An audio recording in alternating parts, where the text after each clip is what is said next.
जय हिंद दोस्तों, welcome to ज्योतिर्मय। आज हम स्वागत करेंगे हमारे बाबा रामदास जी का बाबा की खरी खोटी से। दोस्तों, आज जो मुद्दा इस समय पर चल रहा है वो चल रहा है विनेश फोगाट जी का। विनेश फोगाट ये वही पहलवान है जो धरने पर बैठी थी, और जिस तरीके से धरने पर बैठी उनमें काफी कंट्रोवर्सी भी हुई। और मुद्दा जो था, वो जो दावा किया जा रहा है वो ये कि भाई जो पुराने वाले मेडल विनर्स हैं उनको भी ट्रायल देना पड़ेगा। इस मुद्दे के अंदर जो पुराने मेडल विनर्स थे वो साफ कहते हैं हम ट्रायल नहीं देंगे। इसका सीधा मतलब ये था कि लड़ाई शुरू हो गई, और कहीं ना कहीं वो सेक्सुअल असॉल्ट से लेकर न जाने कौन कौन सी कहानियां थी, उन कहानियों के ऊपर हम नहीं जा रहे, या अभी बाद में देखेंगे। लेकिन अभी कुछ दिन पहले, परसों की बात, कल या परसों की बात है, जिस तरीके से मामला था उसमें साफ तौर पर दिखाई दिया कि विनेश फोगाट जो जिस तरीके से मुद्दे के अंदर आती हैं, या यूं कहें मतलब एक दोबारा से चर्चा में आती हैं, वो एक ऐसे प्लेयर को हरा के आती है जो पिछली 82 बार से इनविंसिबल था। अगर मैं सही हूं तो फैक्चुअली मुझे ठीक कीजिएगा। और ऐसी सिचुएशन में जब वो आती है और सारा मामला होता है तो शोर मच जाता है। ऐसे में एक पहलवान साहब का ट्वीट आता है और वो पहलवान साहब कहते हैं कि भाई मोदी को शर्म आनी चाहिए, मोदी किस मुंह से फोन करेंगे और सब चीजें। अब जब ये सारा मामला हुआ, सब चीजें हुई, तो उसके बाद एकदम से मामला आगे बढ़ा। और जैसे ही मामला आगे बढ़ता है तो यहाँ जो मुद्दा आगे जिस तरीके से बढ़ता है, यानी फाइनल में जब पहुंच जाती है, सेमीफाइनल के बाद फाइनल के अंदर उनका 2 किलो वेट बढ़ा हुआ मिला, जिसकी वजह से वो डिस्क्वालीफाई हो गई। डिस्क्वालीफाई होने के बाद तबीयत खराब हो गई, तबीयत खराब होने के बाद वो चली गई, क्या नाम है, हॉस्पिटलाइज हो गई। अब एक जो वेव ऑफ सिंपैथी फोगाट साहब के, फोगाट जी के लिए उभरा, वो एक अलग ही लेवल पर है। अब बहस छिड़ गई कि भाई अल्टीमेटली प्रधानमंत्री मोदी जी ने उनसे बात करी, उनको वो दिया। अब दो चीजों को जोड़कर देखा जाने लग गया है। एक तरफ जो उन्होंने धरना प्रदर्शन किया था, वो उस धरना प्रदर्शन को अगर मैं उठाकर देखता हूं तो मुझे ऐसा लगता है कि वहां राजनीति ज्यादा थी। अब उस राजनीति के बाद जिस तरीके से इन्होंने कमबैक किया और उसके बाद मेडल तक पहुंचे, हालांकि अभी सिल्वर मेडल भी नहीं मिल पाएगा जहां तक मेरे को पता है, या मुझे इंफॉर्मेशन है कि सिल्वर मेडल भी नहीं मिल पाएगा क्योंकि डिस्क्वालीफाई हो चुकी हैं। बट स्टिल जिस तरीके से कमबैक किया इन्होंने, वो तो काबिले तारीफ है, क्योंकि इशू यही था कि भाई अल्टीमेटली ओलंपिक्स के लिए जो क्वालिफाई करना है उसमें आपको ट्रायल्स देने पड़ेंगे, और शुरू के ट्रायल्स में फोगाट मैडम, विनेश फोगाट जी जो है वो हार चुकी थी। अब मुद्दा दोनों को जोड़कर देखा जा रहा है। पिछले वाले के मामले में इधर गाली बकी जा रही है, इस मामले को देखते हुए पीछे वाली जो मामला था उसको गालियां बकी जा रही हैं। तो इस मामले को पूरा समझने की कोशिश करेंगे कि असलियत में बाबा जी मामला है क्या। कि वो जो पहलवान थे उनका प्रदर्शन जिस तरीके से था उसमें सारे मामले थे, और बहस छिड़ गई थी, और उस बहस को कोई हैंडल नहीं कर पा रहा था, और सारा मामला सिर्फ इमोशंस पे चल रहा था। लेकिन अब भी तो मामला इमोशंस पर ही है। फर्क यह है इमोशन की जो डायरेक्शन है वो चेंज हो गई। पहले वो डायरेक्शन थी एक तरफ कि भाई मोदी जी जो है वो पहलवानों की बात नहीं सुन रहे, कठोर हृदय हो गया है। और अब मोदी जी ने बात कर ली तो राहुल, अखिलेश, ममता, केजरी जो उस टाइम पर शोर मचा रहे थे वो चुप बैठे हुए हैं। मामला का वो भी एक कॉन्स्पिरेसी थ्योरी दे रही है कि इसके साथ षड्यंत्र हुआ है, और बीजेपी सरकार को इसमें कुछ ना कुछ भारत सरकार को उसमें कुछ ना कुछ करना चाहिए। अब ये सारे मामले को थोड़ा समझाइए कि मामला है क्या बाबा जी, प्लीज। सर असल में ये कहानी बहुत लंबी हो गई। थोड़ा समय है ना आपके पास, ये 10-5 मिनट में समझने वाली कहानी नहीं है। जो लोग मुझे लंबे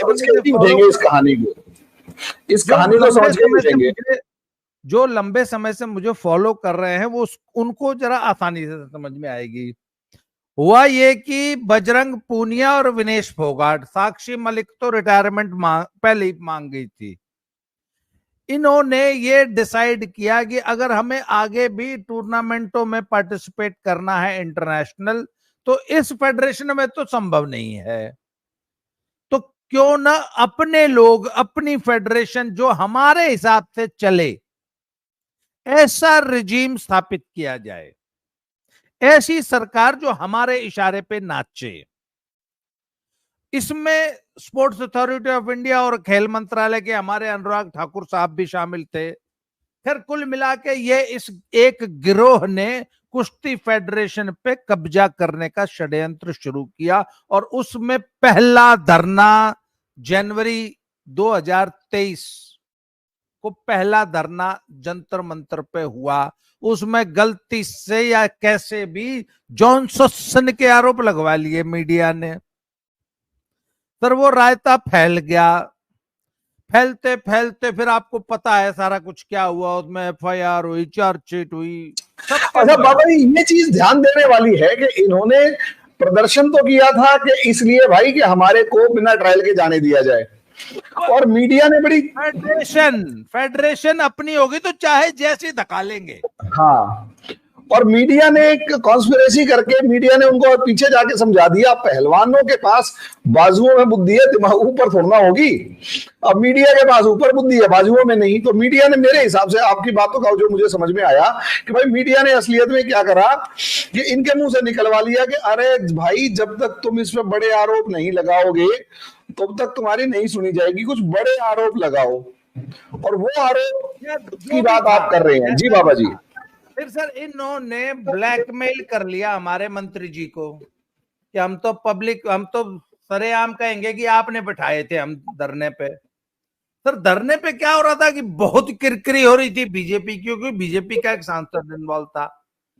पहलवानों ने हमारे मंत्री जी को ब्लैकमेल किया बकायदा। मैं बकायदा आज आपके इस चैनल पे आरोप लगा रहा हूं कि इन पहलवानों ने अनुराग ठाकुर को ब्लैकमेल किया।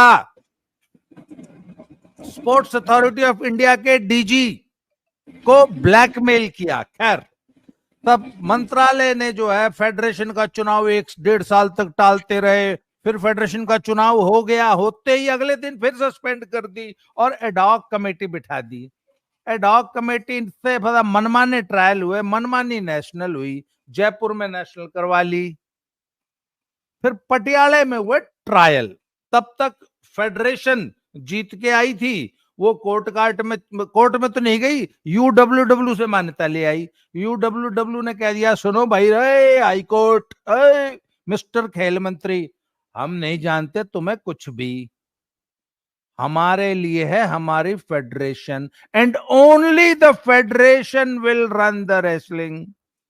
अब हाई कोर्ट ने तो उल्टा सीधा एक जजमेंट दे दिया था कि ट्रायल कराएगी एडॉक कमेटी। आपको याद है ना, हाई कोर्ट में गया था मामला। तो फेडरेशन बोली कि एक काम करो, ट्रायल कराओ और उस टीम ने अपने पिछवाड़े में गाल लो। लिटरली शब्द थोड़े से अलग थे, भाव यही था। इन्होंने कोर्ट में कह दी कि एक काम करो, अपनी एडॉक कमेटी से बोलो ट्रायल कराए और अपने पिछवाड़े में गाल ले। यूडब्ल्यूडब्ल्यू उस टीम ने बढ़ने नहीं दे, क्योंकि टीम भेजने का अधिकार हमको है, यूडब्ल्यूडब्ल्यू के पास टीम भेजने का अधिकार डब्ल्यूएफआई को। फिर इनके तोते उड़ गए साहब, इनके जुलाब, इनके दस्त लग गए। बोला ये क्या कर रहा,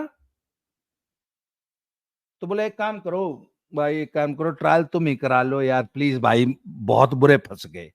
तो चलो एक कंप्रोमाइज हो गया, ट्रायल फेडरेशन और एडॉक कमेटी ने मिलके कराए पटियाला में।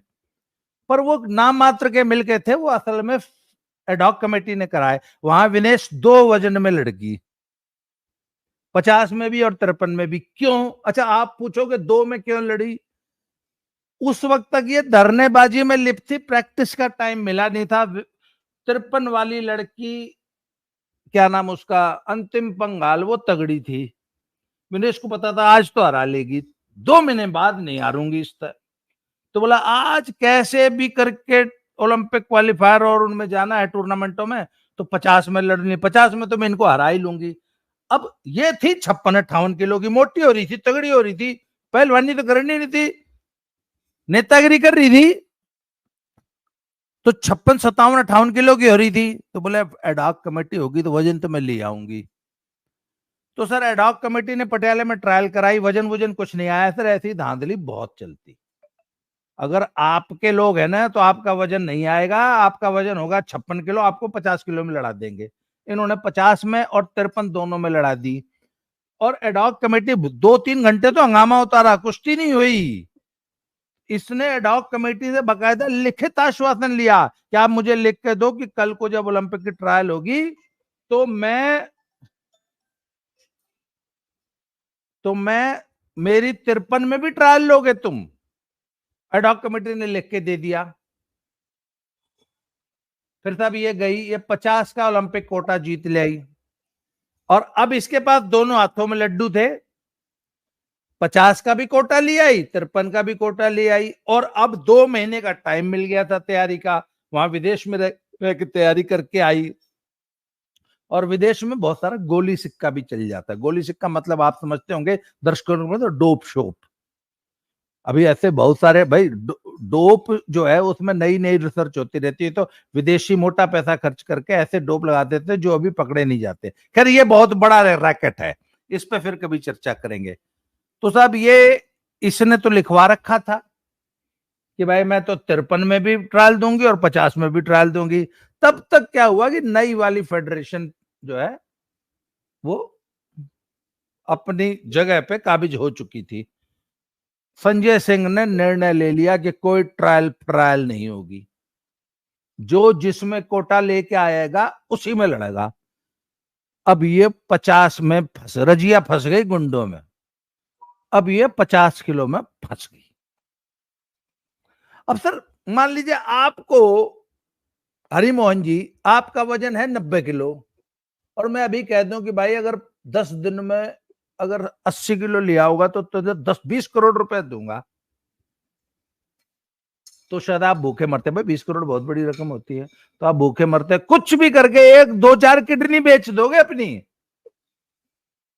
हैं?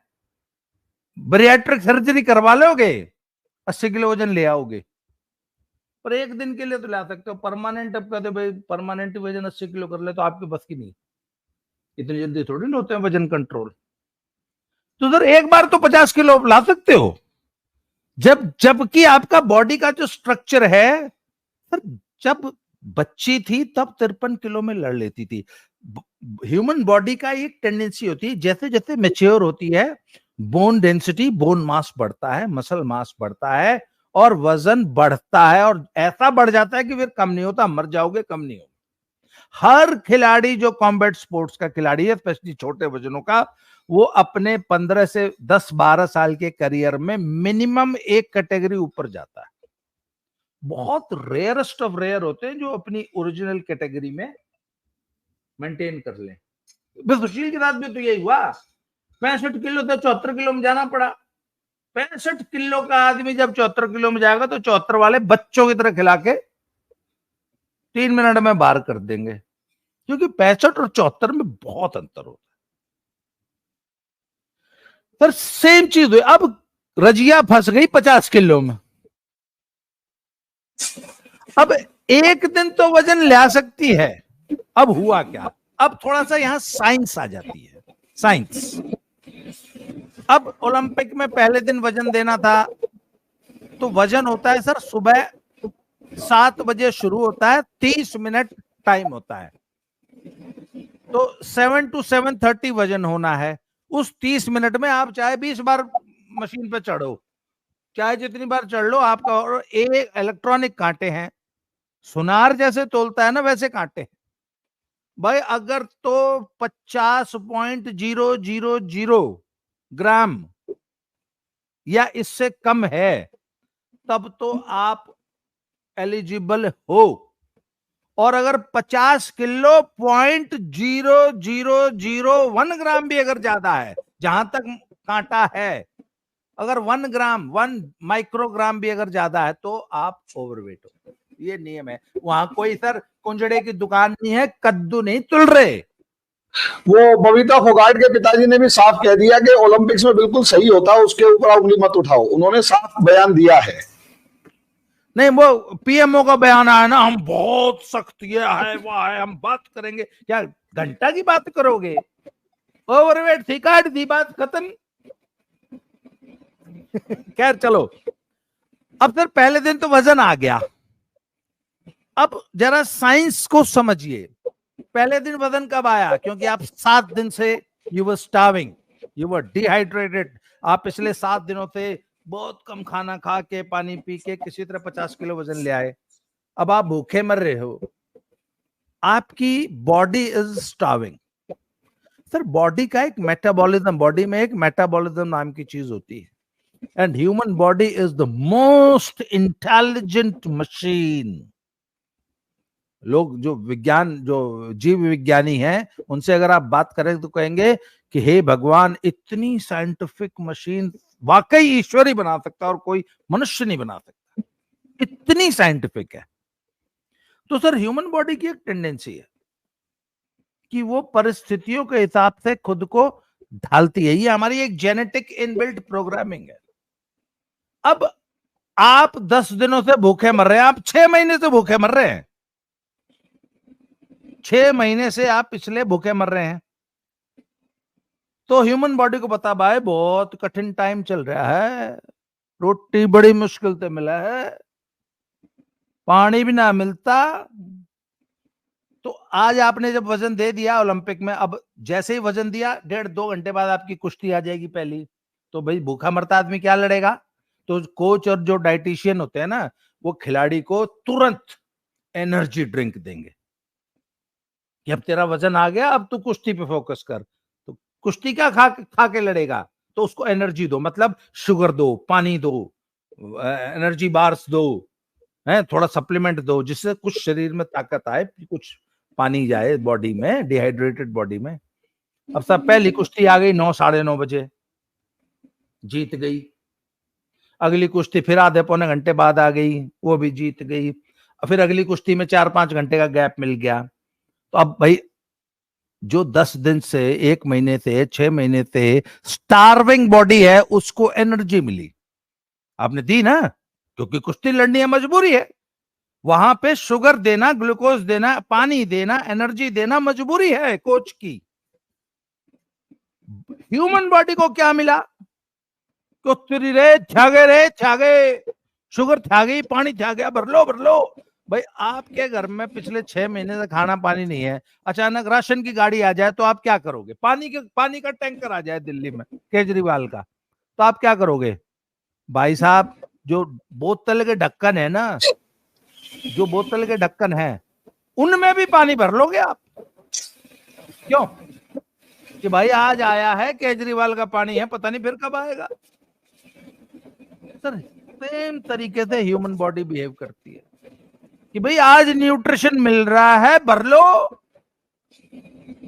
अब एक एक सेल ने अपने अंदर ग्लूकोज, एनर्जी, शुगर, जो हमारा वो माइटोकॉन्ड्रिया होता है ना, जिसमें कि एनर्जी का वो आपने पढ़ा होगा बायोलॉजी वालों ने।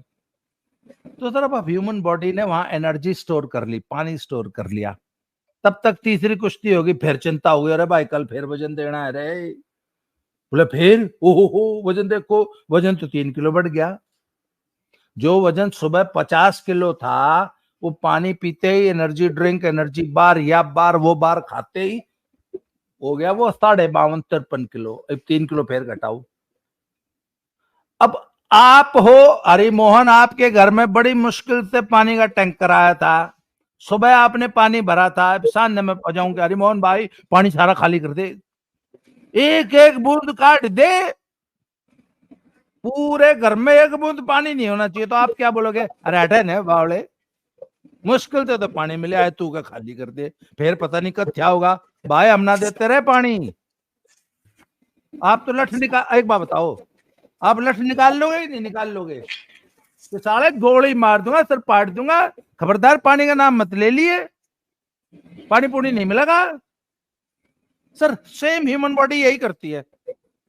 ह्यूमन बॉडी अड़ गई कि ना तो हम ग्लूकोज देंगे, ना कार्बोहाइड्रेट देंगे, ना एनर्जी देंगे, ना पानी देंगे। अब विनेश फोगाट चक्कर मार रही है, ओहो बाजो, सोना में बैठ जाओ, साइकिल चला लो, जॉगिंग कर लो। ह्यूमन बॉडी क्या बोली? ना हम ना देते पानी, तू दौड़ी जा, हमको काम कोने काट दे पानी। सर बात समझ रहे हो? बहुत कोशिश करी, बाल छिलवा दिए, कपड़े हल्के पहन लिए, और पता नहीं के कर्म कराया, एनीमा भी लगाया होगा। सुनो क्या क्या करते हैं, एनीमा लगाते हैं, थूकते रहते हैं, उल्टियां करते हैं, मतलब कोई कर्म नहीं छोड़ते। अच्छा, पुराने जमाने में तो लैसिक्स की गोली आती थी, अभी भी आती है, लैसिक्स की गोली खा लेते हैं 8-8। तो लैसिक्स की गोली खाने से क्या होता है, पेशाब होता है।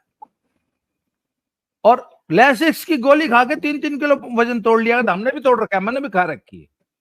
तो अब क्या किया स्पोर्ट्स वालों ने, लैसिक्स को या लैसिक्स टाइप के केमिकल्स खा के पानी शेड करने को डोपिंग में डाल दिया कि अब आप लैसिक्स खा के अगर वजन कम करोगे तो डोपिंग मानी जाएगी। एक घुट चाय का भर लूं, सॉरी। तो लैसिक्स भी नहीं खा सकते, शरीर ने पानी छोड़ना बंद कर दिया है। उसको क्या मालूम कि तेरे ओलंपिक फंस रहा है, क्यों? शरीर को थोड़ी ना पता है, मन को पता है, but the human body stops responding.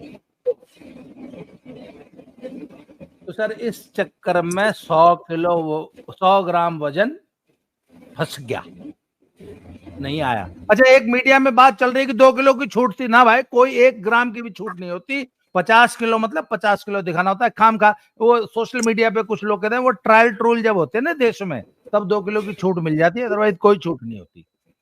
तो 50 किलो वजन नहीं आया साहब, 100 ग्राम रह गया। अब 100 ग्राम, अगर 1 ग्राम भी फालतू है कांटे पे तो भी ओवरवेट है। खैर उसने बाल छोटे करा दिए, या करा दिया, वाह करा दिया, कुल मिला के सर मेडल आया आया, हाथ तक लेकर गया। कहानी ये। अगला सवाल,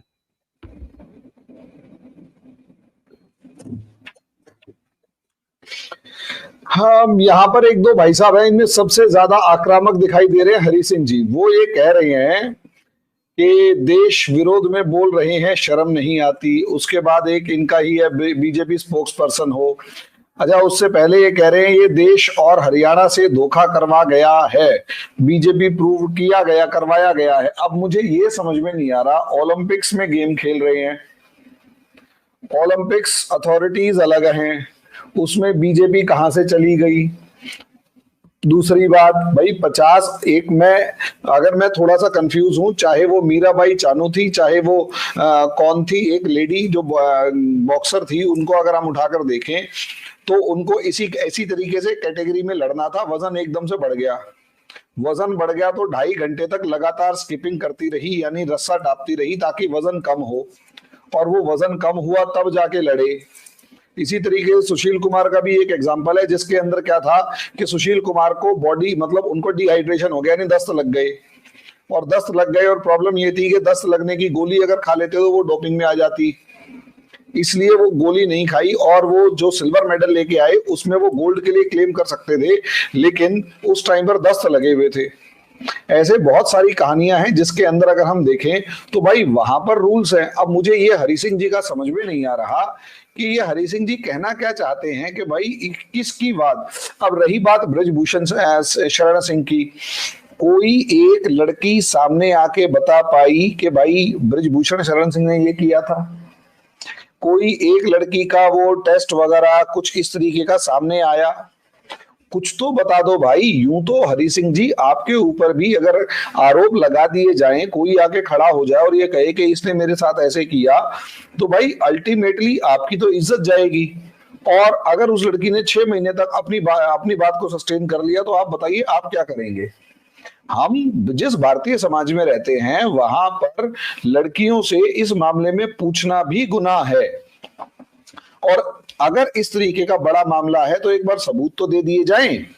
अब प्रॉब्लम यह है सबूत के अंदर भाई कुछ तो आके गवाही तो दो, गवाही तो दो, वो गवाही तक नहीं दी गई। और 4 लड़कियों के नाम ये बता देंगे जिन लड़कियों के साथ ब्रजभूषण शरण सिंह ने कुछ किया था, और मैं उन लोगों को जानता हूं जो ब्रजभूषण शरण सिंह के साथ काम कर चुके हैं। वो कहते हैं भाई गुंडा है, बदमाश है, सब कुछ है, जो आप कह सकते हो सब कुछ है, माफिया है, बस कैरेक्टर के ऊपर दाग नहीं है। क्योंकि इतना हमने देखा है, बच्चों के साथ और लड़कियों के साथ बहुत प्यार से पिता वाला माहौल रखता है, और यहां पहलवान लड़कियों को भी बिटिया कह के बुलाता था। जी और पता है, मैं बाबा जी एक सेकंड, मैं ये कहना चाहूंगा, ये हरी सिंह जी जो हैं वो हरियाणा की उस कम्युनिटी से, मतलब उस कम्युनिटी से बिलोंग करते हैं जिसको मोदी या नॉन हुड्डा पर्सनैलिटी इसलिए पसंद नहीं है क्योंकि वो उनकी जाति से बिलोंग नहीं करता। इसके अलावा और कुछ भी बात नहीं लग रही है। यहाँ कास्टिज्म सबसे ज्यादा है। और विनेश फोगाट और सब चीजों के बात अगर की जाए तो वो वहां पर भी कास्टिज्म दिखाई दे रहा होता है। जी बाबा जी। सर देखिए, हरी सिंह जैसे लोगों का हमने जवाब नहीं देना। हरी सिंह जी जैसे लोग हैं जो सच सुन नहीं सकते। और दूसरी हाँ। बात, मैंने आज, आपने तो इतनी बात कह दी ना, मैंने आज तक कभी भी ब्रजभूषण शरण सिंह को कोई कैरेक्टर सर्टिफिकेट नहीं इशू किया। मैंने कभी आज तक गारंटी दी, मैं गारंटी लेता हूं जी, वो हनुमान जी है, ब्रह्मचारी है। भाई मैं कोई गारंटी नहीं लूंगा। मैं इतना जानता हूं, एविडेंस दो। अगर तुमने आरोप लगाए हैं तो एविडेंस दो। खैर छोड़िए, वो एक अलग 40 मिनट की मेरे से चर्चा करिएगा। हालांकि मैं ऐसी 1000 चर्चाएं पहले कर चुका हूं। अगर हरी सिंह जी जरा सा भी फैक्ट जानना चाहते होंगे तो मेरे साथ बोले। हरी सिंह को मैं चैलेंज करता हूं, आ जा भाई, मेरा फोन नंबर में 7889258317 पे आ जाओ, मेरे से डिस्कशन कर लो, आ जाओ। खैर मैं आपको बता दूं, हरी सिंह जी सच्चाई सुनना नहीं चाहते। मैंने तो वो कहानी बताई है कि किन परिस्थितियों में विनेश फोगाट जिसे कायदन तो 53 से भी ऊपर वाली वेट कैटेगरी में लगना चाहिए, कि 53 भी लाना उसके लिए मुश्किल है, कैसे वो 50 किलो में पहुंच गई। नहीं तो कायदन उसको 53 या 55-56 वाली जो है उसमें लड़ना चाहिए था। सच्चाई ये सुनना नहीं चाहते, पहली बात। दूसरी बात, मैंने तो भैया साइंस की बात की है कि वजन क्यों कम नहीं होता, वजन कम करना क्यों मुश्किल होता है। ह्यूमन बॉडी में मेटाबॉलिज्म और है एक वो जेनेटिक प्रोग्रामिंग है। खैर अब आ जाते हैं कि ये जहां तक ब्रजभूषण शरण सिंह के और इसके और धरनेबाजी की, सर एक बात बताइए, जैसे ही विनेश फोगाट ने पहली कुश्ती जीती, पहली कुश्ती जीतते ही मीम आ गया कि अब किस मुंह से जी वो मोदी बात करेगा। वो जापानी की लड़की की जगह मोदी का मुंह बना के और उसका हाथ उठवा रहे थे विनेश का। मीम बनने लगे कि विनेश ने ब्रजभूषण सिंह को पटक दिया मैट पे पहली कुश्ती जीतते ही। और पूरा का पूरा ये लेफ्ट लिबरल कबाल और इंडी अलायंस समर्थक और ये जितने धरनाबाजों के समर्थक थे, इन्होंने सर आग में उतनी शुरू कर दी सोशल मीडिया पे। और 1.5 साल पुराना प्रकरण, अरे अब तो 1 साल 8 महीने हो गए ना, पिछले 23 जनवरी से शुरू है, 1.5 साल पौने 2 साल बाद आज ओलंपिक में तुम पहलवान आंदोलन की सारी फोटो लगाने लग गए। खैर दूसरी कुश्ती जीत गई, तीसरी कुश्ती जीतते जीतते तो अच्छा, मैं इसमें एक चीज और पूछता हूँ बाबा जी, मैं एक चीज इसमें पूछता हूँ, ठीक है सब चीजें, इसमें एक चीज मुझे सब बंदे यहाँ जवाब दें। अगर जो मामला जो जहां शुरू में विनेश फोगाट हारी ट्रायल्स में, और वो लड़की आप पगाल की बात कर रहे हो, उसने पटक के धोया था, अगर उस टाइम पर भी इन पुराने प्लेयर्स के ट्रायल्स देके ही क्वालिफाई करवाने का प्रोसेस नहीं होता तो क्या आज ये इतना बढ़िया परफॉर्म कर पाती? अच्छा, दूसरी चीज, ये एक आरोप ये जरूर लग रहा है, समझे, कि पीटी उषा और विनेश फोगाट की आपस में लड़ाई चल रही थी और पीटी उषा ने वहां पर अपना बदला लिया है। क्या इसके पेट में घुस गई? पीटी उषा आलू का पराठा बन के विनेश फोगाट के पेट में घुस गई। विनेश फोगाट का वजन नहीं आया, इसमें पीटी उषा क्या करेगी भाई? अच्छा एक मिनट, पहली बात, पीटी उषा से तू लड़ क्यों रही है? पीटी उषा से तेरी लड़ाई क्या है? वहां तू लोगों, ये तो सर वो मोहल्ले की औरतें नहीं होती जिनके पास कोई काम नहीं होता तो वो अपने घर में खड़ी होकर पड़ोसनों से लड़ती रहती है, ये तो वो स्टैंडर्ड हो गया इनका। अच्छा इसकी एक प्रॉब्लम सुन लो, चीफ कोच रेसलिंग टीम का है, उसको ये हेलो तक नहीं बोलती। इसकी प्रॉब्लम क्या है? She does not mix up with any of the teammates. She does not mix up with any of the team players, any of the team coaches. Team के साथ मैसेयर भी है, फिजियोथेरेपिस्ट भी है, डाइटिशियन भी है. ये उनको हेलो तक नहीं बोलती. चीफ कोच को अपने हेलो नहीं बोलती. चीफ कोच है वो मिस्टर वीरेंद्र दिया नजफगढ़ वाले. सुनो, बड़ी मजे इंपॉर्टेंट बात कर रहा हूं. रेसलिंग फेडरेशन ऑफ इंडिया का प्रेसिडेंट इसको मिलने, इसको हौसला अफजाई करने पूरी टीम को मिलने गया. ये उससे मिलने नहीं आई. सर इतना ईगो, मतलब आप वहां ओलंपिक लड़ने गई हो या अपनी निजी लड़ाइयां जो वहां की हैं वो आप पेरिस ओलंपिक में. अच्छा टीम के साथ. अच्छा, एक चीज मैं पूछना चाहूंगा, ये जो शोर मचा रहे हैं बीजेपी, इसी विघ्नेश फोगाट की एक बहन शायद बबीता फोगाट है, वो कौन है, वो बीजेपी में शामिल की है. हाँ हाँ. अब वो मेडल वगैरह जीत के लाई हुई है. यही सही क्यों है, वो सही क्यों नहीं है?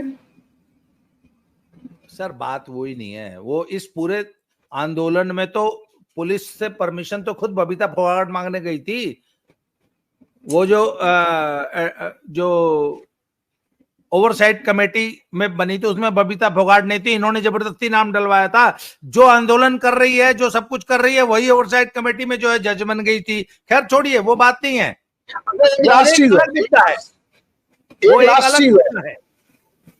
एक लास्ट चीज और, बबीता फोगाट को तो चलो ठीक है, अभी इसके चाचा ताऊ जो लगते हैं बबीता फोगाट के, जो पिताजी हैं, उन्होंने भी तो साफ कहा है कि ओलंपिक में किसी तरीके की बेईमानी नहीं होती है, अपनी गलती की वजह से बाहर हुई है. उसका क्या?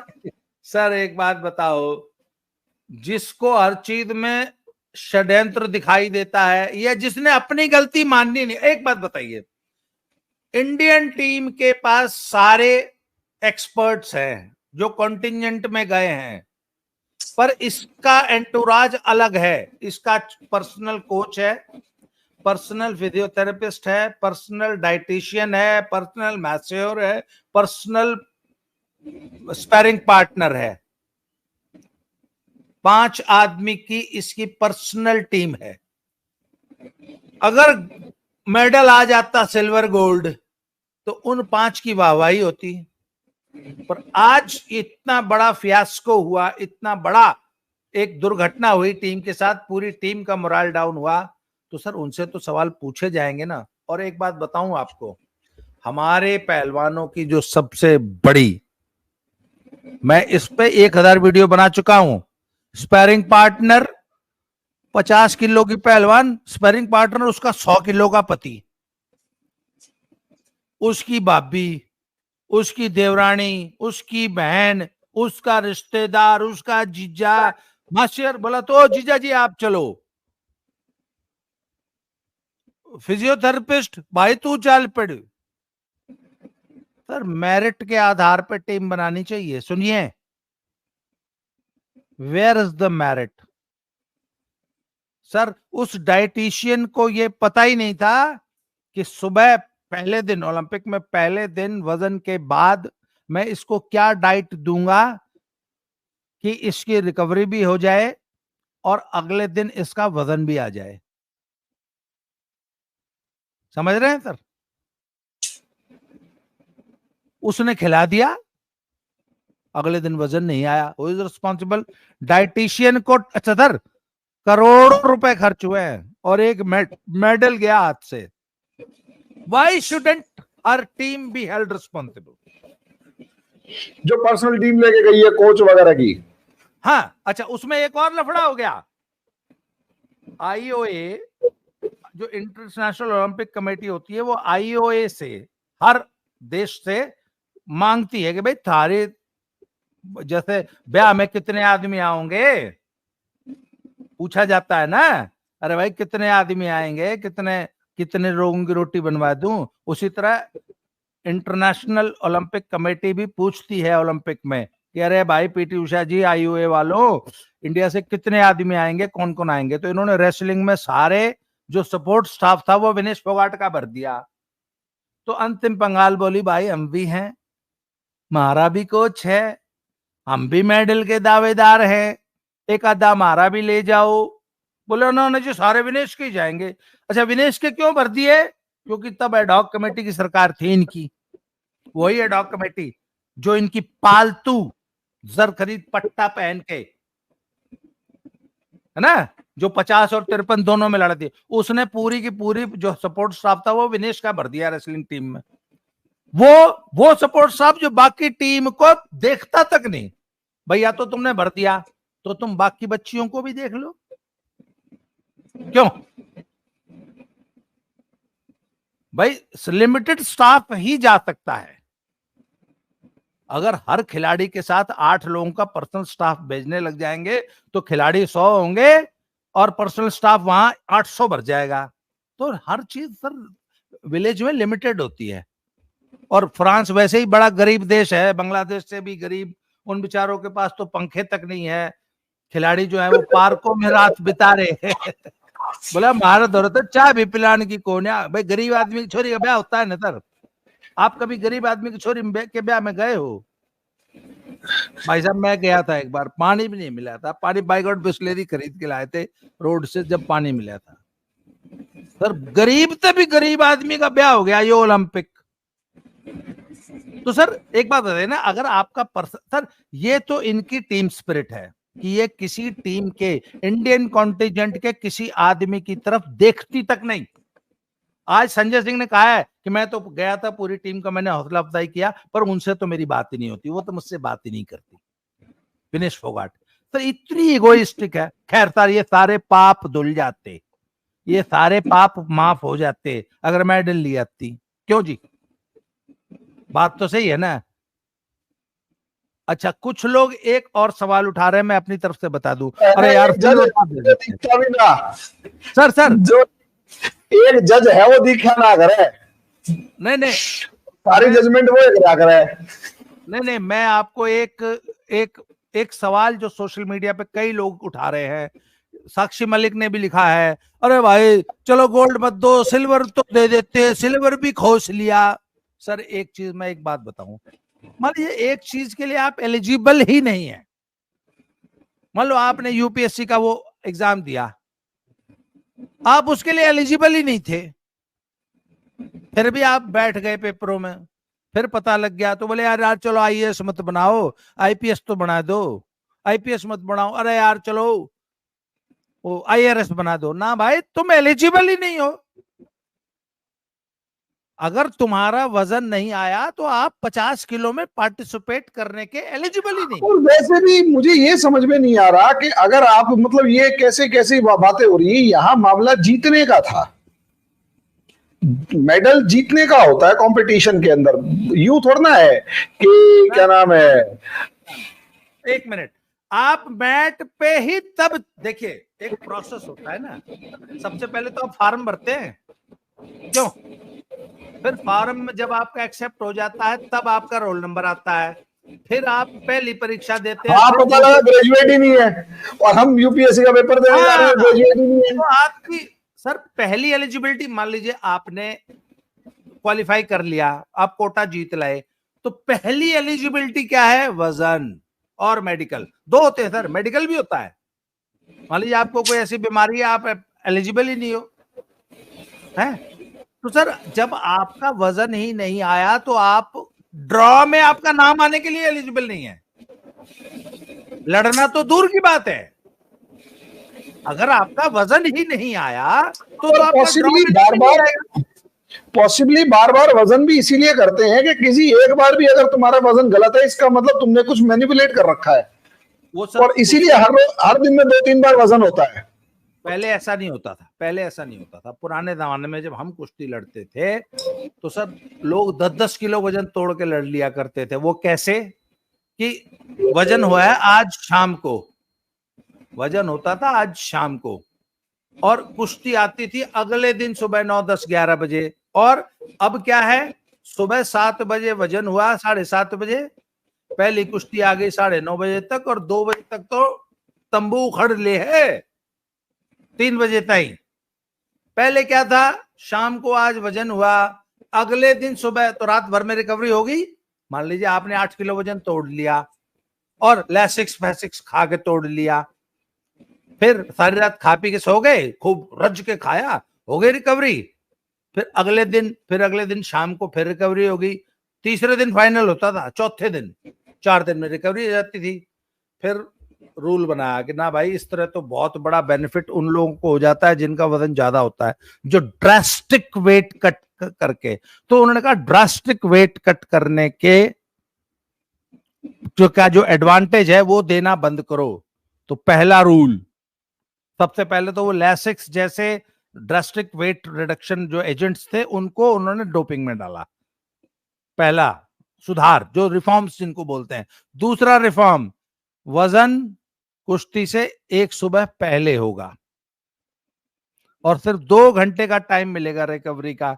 अब आप 10 किलो वजन तोड़ के नहीं परफॉर्म नहीं कर पाओगे, अगर तोड़ भी लोगे तो वैसे ही मर जाओगे। तो अब क्या है, कौन लोग परफॉर्म कर पाएंगे? जिनको सिर्फ 1.5-2 किलो वजन कम करना है। तो मान लीजिए अब क्या है, अब आपका वजन है 80 किलो, आपको लड़ना है 74 किलो में। तो आप क्या करेंगे, 4 महीना पहले ही अपना वजन 76 किलो पे सेट कर लेंगे और 76 किलो रखेंगे। जिस दिन कुश्ती लड़नी उस दिन 2 किलो रिड्यूस करके। यहां क्या था, वजन तोड़ना था 8 किलो 10 किलो। एक्चुअल जो शरीर है ना विनेश का, वो है 60 किलो का। 60 से 50 में आना था, नहीं आ पाई। तो ये 60 से 50 में क्यों आई? अपनी कुत्सित। अगर वो एडॉक कमेटी वाली 2 वजनों में लड़ाने वाली अपने घर की सरकार है, चाहे जैसे कर लेंगे, हम तो मारे तो घरा पेपर आ जाएगा। हम तो चक्कू जो है, वो पुराने जमाने में हमारे यहाँ एक हमारे मित्र थे, वो चक्कू जो है टेबल पे गाड़ के नकल मारा करते थे। किसी टीचर की हिम्मत नहीं है, हमारी पर्ची खोज ले, होता है ना, कुछ लोगों की कॉपी घर पे आ जाती थी। तो वो वाली सरकार थी एडॉक कमेटी, तो जैसे मर्जी वैसे। तब तो 50 किलो में लड़ा दी, मर गई। तो सर, ये कहानी की भूमिका कहां से शुरू हुई? वो 2 वजनों में ट्रायल देने से। मैंने ये इतनी लंबी स्टोरी इसलिए बताई है, हालांकि आपके कुछ लोगों को बहुत बुरा लग रहा होगा। अगर मैं अभी कह दूं ना ना जी ना, बहुत बड़ा षड्यंत्र हो गया, इसमें तो बृजभूषण शामिल है, बृजभूषण आलू का पराठा बन के उसके पेट में बढ़ गया, बृजभूषण ने रात के सोए सोए इसका आलू का पराठा बांट दिया, मक्खन खवा दिया 3 किलो, साजिश कर दी, हमारी छोरी मोटी होगी, ऐसी बात मैं कह दूं, मोदी की साजिश है, इसके पानी में घी मिला दिया था। ओहो भाई, बाबा रामदास बहुत घनी सच्ची बात कर रहा है, सही बात है। सोए सोए इसके 5 किलो घी इसके पेट में पहुंचा दिया। वो तो एमपी है, वो तो कुछ भी कर सका है, मेंबर ऑफ पार्लियामेंट है, वो तो ठड आदमी है। हमारी छोरी के पेट में 5 किलो घी, शिलाजीत बाढ़ दी, वजन ना कम होया, वो तो भीम बन गई। अगर मैं अभी ऐसी बात कर दूं तो लोग कहेंगे भाई रामदास घना बड़ी आदमी है, बहुत सच बोलता है। और भी कुछ पूछ? नहीं, बस मैं इतना ही कहना चाहूंगा कि यहाँ पर मिस्टर हरि सिंह जी एक बात और कह रहे थे कि हरियाणवी में मजाक मत करो। भाई देखो, सीधी सी बात है, आई एम ऑल्सो हरियाणवी का पेटेंट करा लिया था ना, हरियाणा में मजाक नहीं कर रहे तो फिर क्या मैं कर रहा है, फ्रेंच बोलेंगे। Okay okay mister Hari Mohan, now onwards please don't talk to me in Hindi and Haryanvi. I will speak English only because Hari Singh has got a patent. Hari Singh के पिताजी ने पेटेंट करा लिया हरियाणवी। और बोलो। अरे बाबा जी अंग्रेजी बोलूंगा भाई, बाबा जी भी हरियाणा से हैं, मैं भी हरियाणा से हूँ, मेरा गांव बेरी के पास है। मैं बिल्कुल नहीं हूँ, मैं बिल्कुल हरियाणा का नहीं हूँ, मैं डिस्ट्रिक्ट गाजीपुर बनारस के आगे का हूँ, पर मैं तो बोल लूंगा हरियाणवी। पीछे लग गए हैं मेरी रजिस्ट्री प्राइवेट है। हाँ भाई, ये हमारी रजिस्ट्री है, फिर रोज तक काले हरियाणवी बोलेंगे।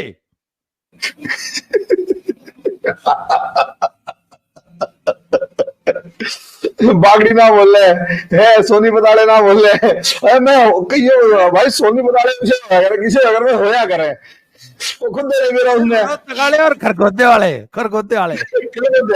और यानी ने किया है और तो किसी की है नहीं। खैर भाई, अभी इस डिस्कशन को हम यही रखेंगे, अगले वीडियो में अगले टॉपिक पर डिस्कशन करेंगे। इतना मैं जानता हूँ कि बाबा जी ने जिस तरीके से, हाँ जी भाई, अगला वीडियो कति भू भू रोते हुए बनाना है।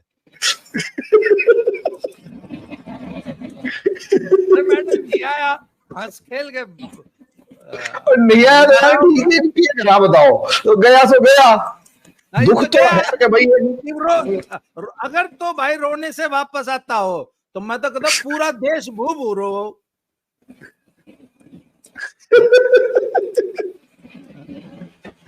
चलो ठीक है बाबा जी, आज आपने जो ज्ञानवर्धन किया उसके लिए बहुत बहुत धन्यवाद। ठीक है, अभी के लिए हम इस वीडियो को यहीं तक रखेंगे, अगले टॉपिक पे अगले वीडियो में डिस्कशन करेंगे। मेरे चैनल ज्योतिर्मय और बाबा की खरी खोटी जो चैनल है उन दोनों को लाइक करें, सब्सक्राइब करें, शेयर करें, बेल आइकन जरूर दबाएं। थैंक यू बाबा जी, धन्यवाद।